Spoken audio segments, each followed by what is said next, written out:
Hello, people. This is Monish again, back with another book review. And this time, I must say, I'm quite excited about this book review. I'll tell you why. The book is Tristram Shandy by Lawrence Stern. As it says, the life and opinions of Tristram Shandy, gentleman. Well, to begin with, this book was written sometime in the 1700s, 1770, I think. And why am I saying that is because I think it's important to understand when was this book written so that we can put this book in a context. Um, but before that, I must say that this book has been a vexation. It's been quite frustrating to read this book, and I dare anyone out there in this contemporary world to pick up this book and finish it. I'll tell you why. Because the author, Lawrence Stern, he was not writing a book, but kind of jesting with us.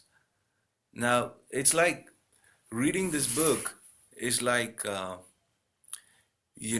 watching a jester at their trade, uh, at his trade. But the problem is that this gesture is jesting with us, the reader, and therefore it becomes annoying. And why am I saying that is because there is no story as such, you know. There are a couple of things that happen in this entire book, and that's it. And everything else is either leading up to it or digressing from it or it's not talking about it at all. And that's when you feel very frustrated in reading this book, in the sense that um, you're waiting for the plot to move, but it's not moving, it's not going anywhere. Why? Because the author is talking about something else, which is not at all related to the story. And the author is doing that on purpose.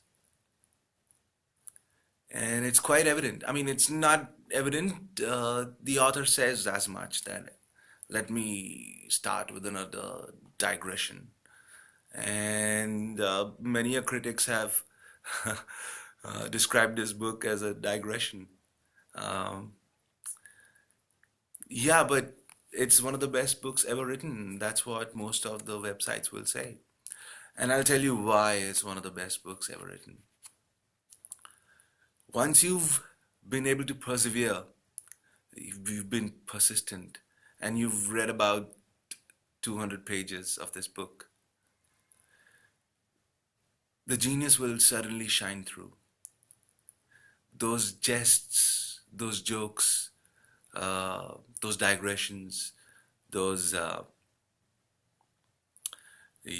foppish um, foppish ideas will suddenly reveal a genius behind it. In the sense, um, there will be a comic relief which will make you laugh and laugh heartily.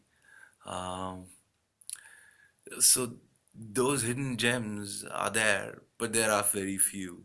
And even if there are very few, they kind of make up for the digressions, the irritations, the vexations. So, in that sense, this book is quite bizarre because there isn't a story that the author is trying to tell. There isn't a moral that this book is driving at.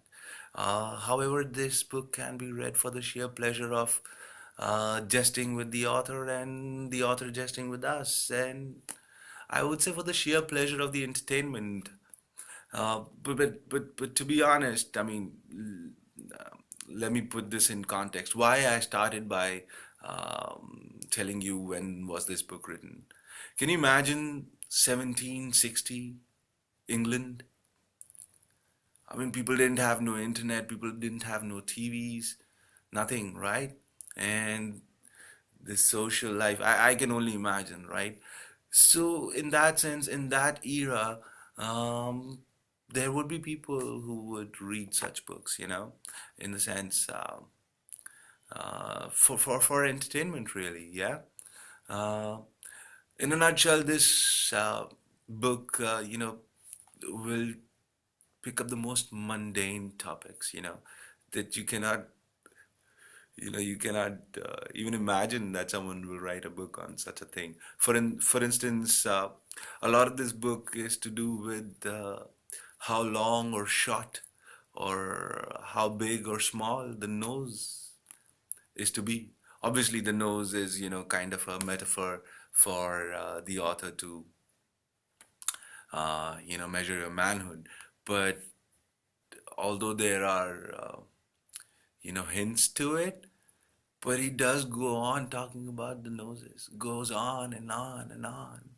And those first 200 pages that you have to, bear with. But like I'm on a mission to read the best literature that is out there in this world, and this book has been, acknowledged as one of the best. And even if I'm angry at this book, I'm frustrated.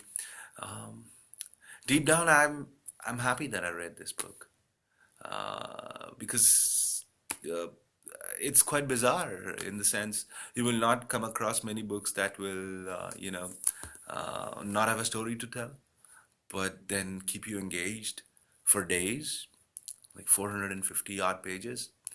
And that in itself is quite remarkable. And for that, I'm thankful that I came across this book and I've read it.